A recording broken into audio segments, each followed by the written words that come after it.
Operational हैं और इस बात को लेकर पहले ही सेना ने प्रेस कॉन्फ्रेंस में कह दिया है कि ऑपरेशन सिंदूर खत्म नहीं हुआ है, वो ऑनगोइंग है। सुनिए।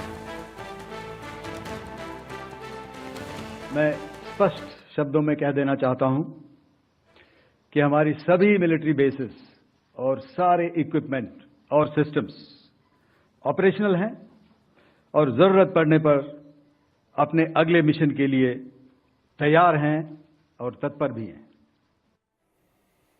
ये तो बात हुई कि भाई अब ऐसा नहीं है कि हमने ऑपरेशन सिंदूर खत्म कर दिया या अगर सीज फायर हो गया तो सब अपने अपने घर जाओ।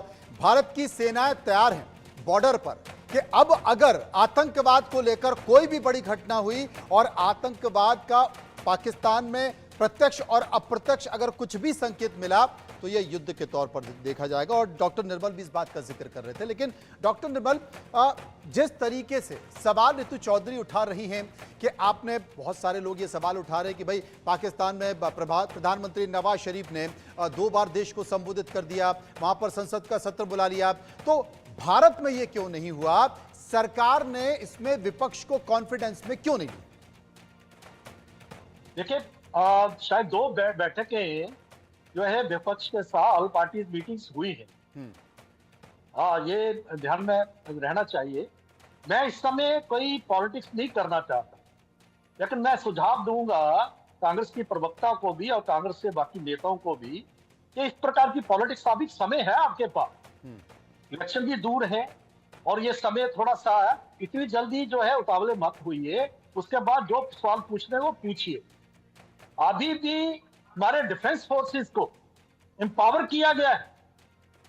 आज ही हमारे आर्मी चीफ ने और बाकी लोगों ने अपने कोर कमांडर्स को कहा है कि जब भी कोई उपयुक्त जो है, जो इस प्रकार की बात है, उपयुक्त उसका जवाब मिलना चाहिए। प्रधानमंत्री ने कहा वहां से गोली आती है तो गोला मारिए। तो इस प्रकार की बातें अभी से प्रेशर करना शुरू हो गए। पाकिस्तान जिसके फौज के खिलाफ सारे पाकिस्तानी अपोजिशन पार्टी थी, वो एक आवाज में बोल रहे हैं। लेकिन हमारे लोगों ने शुरू में तो कहा कि हम पूरा, हमारा जो सरकार को हमारा पूरा सहयोग है, अभी से थोड़ा इंतजार करिए, ये मैं जरूर कहूंगा। ये निर्मल जी की बात बहुत महत्वपूर्ण है। ऋतु जी, मैंने देखा कि चलते हुए युद्ध में शुरुआती दौर में सर्वदलीय बैठक हुई। सर्वदलीय बैठक में विपक्ष ने, कांग्रेस ने, राहुल गांधी ने, मल्लिकार्जुन खड़गे ने ये कहा कि भाई हम सरकार के साथ है, सरकार जो भी फैसला करेगी। लेकिन चंद घंटे बाद बयान आता कि साहब प्रधानमंत्री ने इंटेलिजेंस की इंफॉर्मेशन के बाद अपना कश्मीर का दौरा रद्द कर दिया। तो लोगों को सुरक्षा क्यों नहीं दी गई, जबकि उनको पता था कि हमला हो पाएगा? तमाम ऐसे बयान, हमारे देश के बयान, पाकिस्तान उसका फायदा उठा रहा, पाकिस्तान की मीडिया उसका फायदा उठा रही है, पाकिस्तान की सरकार उसे लोगों को दिखा रही है। मुझे लगता है चलते हुए इस तरह की सिचुएशन में राजनीतिक पार्टियों को थोड़ा सा सोच लेना चाहिए, थोड़ा सा रुक जाना चाहिए। अभी वैसे भी कौन सा चुनाव है, ये बात आप है कि राजनीतिक स्थिति है, राजनीतिक पार्टी है, वो तमाम सारी चीजें होती हैं। और इस तरह की सिचुएशन में चलते हुए युद्ध में अगर फुल फ्लैश युद्ध हो जाता तो कोई भी आदमी ये बता नहीं सकता, ईश्वर तो कोई है नहीं, नफा भी होता है, नुकसान भी होता है, कमियां भी होती है, बहुत सारी चीजें होती हैं। लेकिन जब चुनाव आएगा तो बात कर लेंगे। अभी ऐसी स्थिति में मुझे लगता है कि थोड़ा सा इंतजार करना चाहिए। देखिए, कांग्रेस वो पार्टी है जिसने पाकिस्तान के 2 टुकड़े किए और सवाल वाजिब है कि अगर इंटेलिजेंस के थ्रू प्रधानमंत्री जी को पता था कि इस प्रकार का कुछ घटना हो सकती है तो उस पे जो है नागरिकों की सुरक्षा का ध्यान क्यों नहीं दिया गया? ये तो बिल्कुल कॉमन क्वेश्चन है, ये तो कोई भी कर सकता है, ये तो बच्चा भी। दूसरी बात, जिम्मेदार विपक्ष होने के नाते हमने वही सवाल किए जो कि हमें करने चाहिए थे, क्योंकि हम अपने देश की सुरक्षा, अपने नागरिकों की सुरक्षा के प्रति कंसर्न है। तीसरी बात यह है कि क्यों नहीं प्रधानमंत्री जी प्रेस कॉन्फ्रेंस करके सिचुएशन क्लियर किया, ना बीच में प्रेस कॉन्फ्रेंस किया, और विपक्ष को जो है विश्वास में लेके फैसला क्यों नहीं लिया? तीसरी चौथी बात यह है कि कोई बाहरी व्यक्ति कैसे ये कह सकता है कि हम जो है कॉमन सेंस का इस्तेमाल किया? क्या आप ट्रम्प बताएंगे कि हम कॉमन सेंस हमारे अंदर क्या है क्या नहीं है? क्या ट्रम्प अब फैसला करेंगे भारत का? ये वही भारत है जिसने जो है अमेरिका को भी घुटने पर ला दिया था। ये वही भारत है जो महाशक्ति बनने के और जो है अग्रसर है। अब वो समय नहीं रहा कि आप कोई अमेरिका, कोई गोरा देश हमें रूल करेगा। आपको ये बात समझनी होगी, देश का बच्चा ही समझता है कि आज जो है मोदी जी की बारे में इस तरह की हर जगह चर्चा है कि इस तरह का कदम क्यों उठाया गया। निर्मल आप जी। अभी जो है क्या जो मेरे मित्र है वो कह रहे थे कि नहीं ऑपरेशन सिंदूर चल रहा है अभी, तो आज ये इंस्ट्रक्शंस दिए गए, वो इंस्ट्रक्शंस दिए गए, वो बात ठीक है, दिए गए, तो फिर वो ये सीज फायर का जो है निर्णय किसके हिसाब से लिया गया, क्यों बाहरी देशों के कहने पे लिया गया? एक तरफ आप कह रहे हैं अच्छा, कि ये जंग बताइए। रुकी नहीं है, एक तरफ आप ये कह बड़ा रहे सवाल हैं उठा दिया। मुझे लगता है कि इसके लिए मुझे सत्येंद्र जी के दुग्गल साहब के पास जाना पड़ेगा। दुग्गल साहब, ये इन्होंने कह दिया कि बाहरी देशों के दबाव में ये फैसला ले लिया गया, क्यों? अब देखिए अब आप मैं मैडम को थोड़ा सा पीछे लेके जाता हूँ जी। इन्होंने बोला, इनके और सलीकेवार आंसर देता हूँ। इन्होंने कहा कि पाकिस्तान ने पार्लियामेंट बुला के 2 बार ऐसा कर लिया और भारत ने क्यों नहीं किया। मैंने पाकिस्तान का नाम नहीं लिया साहब, मैंने ये कहा ये तमाम ये सोशल मीडिया पर तमाम विपक्षी पार्टियां मैडम, सवाल उठा रही हैं। आपने बोला अभी जी। मैडम जी, आपने बोला अभी कि पाकिस्तान ने 2 बार पार्लियामेंट का सेशन कर लिया, भारत ने नहीं किया। देखिए आपको देखना पड़ेगा कि भारत एक सशक्त देश है और सशक्त के लीडरशिप है। पाकिस्तान कमजोर देश है। पाकिस्तान क्या करता है उसके हिसाब से हम नहीं चलेंगे। मैंने बोला ही नहीं है सर, आपने सेशन बुलाया है, इसका मतलब है कि वो कमजोर देश है।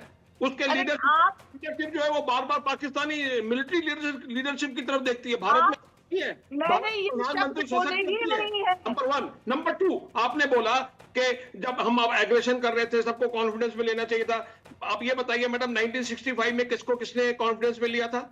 सडनली लाहौर बस चाय पीने वाले थे हम और विड्रॉ कर लिया और बेचारों को ताशकंद ले गए वो। नंबर 2। नंबर 3, 1965 इंदिरा गांधी ने, मैडम इंदिरा गांधी ने 1965 में कौन सी पार्टी थी आप बताओ तो, आप बताओ ना कौन सी पार्टी थी? गांधी जी ने 1980 1971 में 1980 में आप पहले जानकारी से जुड़ता होके आइए, उसके बाद मुझसे बहस कीजिए। आपको तो खुद को नहीं पता है जानकारी। तो हेनरी किसिंजर और 1965 में कौन सी पार्टी थी बताइए आप? प्रेसिडेंट तो उनके जानी दुश्मन थे।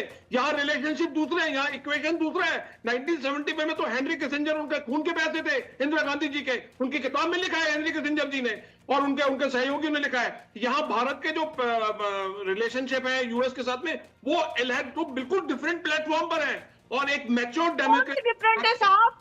आप बताइए कि हमारे नागरिकों को हथकड़ियां डाल के, पैरों में भेड़िया डाल के भेजा जा रहा है। आप कह रहे हैं अलग लेवल पे। हमारे दोस्त क्या बोल रहे हैं, हमारे सलाहकार क्या बोल रहे हैं?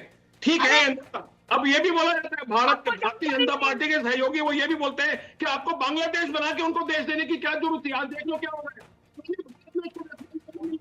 जो कि भारत के प्रधानमंत्री की इस वक्त जो बातें निकल के रही वो ये हो रही है, पाकिस्तान ऑक्युपाइड कश्मीर को भारत में नहीं दिया जाएगा। तो हमारे लिए एक उन्होंने देखिए हर बात का जवाब, हर बात कॉन्टेक्स्ट में जानी जाएगी। आज से 20 साल पहले, 25 साल पहले, 30 साल पहले क्या उससे हिसाब से नहीं जानी जाएगी। इसको आपको मैडम प्लीज ध्यान रखना चाहिए। कृपया आप जो है वो भारत की जो लीडरशिप है, मिलिट्री लीडरशिप और सबसे ऊपर जो भारत की जो राजनीतिक लीडरशिप है, उस पर भरोसा रखें।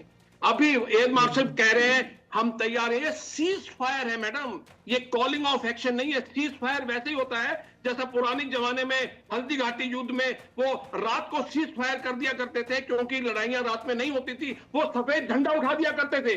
सफेद झंडा उठाने का मतलब ये होता था कि भैया आप विड्रॉ हो जाओ। सुबह फिर आ जाते थे वो मैदान में। उसके बाद में वो सफेद रंग का धुआं उठाना शुरू कर दिया। वो सीज फायर का निशान होता था। अभी सीज फायर है मैडम, अभी कॉलिंग ऑफ एक्शन नहीं है। Let us wait for the DGMO meeting, प्रधानमंत्री, और हो सकता है इससे भी बड़ा एक्शन होने वाला हो। मैं ऐसा सोच रहा हूं। मैं कोई अंदर की बात नहीं बताने की कोशिश कर रहा। प्लीज मैं रिक्वेस्ट ये है कि आप काइंडली सब्र रखें और इतने बड़े बड़े स्टेटमेंट ना दें और क्वेश्चन ना उठाएं। अगर AIMIM के चीफ जो है वो इतना जबरदस्त सपोर्ट कर सकते हैं क्योंकि वो उनको असलियत दिख रही है, आप क्यों इतनी बड़ी पार्टी होने के बावजूद, एक भारतीय राजनीतिक पार्टी, बड़ी राजनीतिक पार्टी, सशक्त नेता, आपको बेशक मेरे वर्ड अच्छे ना लगे, मैं भी पॉलिटिक्स में नहीं जाना चाहता, एज ऑन डेट सशक्त नेता पर please question out. Thank you madam, thank you so much for being hearing me. Nirmal ji मेरे साथ मौजूद है। निर्मल जी, तमाम बातों के साथ साथ देश के, मैं आ रहा हूँ रितु जी आपके पास, देश के प्रधानमंत्री नरेंद्र मोदी आज देश को संबोधित कर रहे हैं और जिसका जिक्र रितु जी कर रही थी कि उन्होंने पहले क्यों नहीं देश को बताया, पहले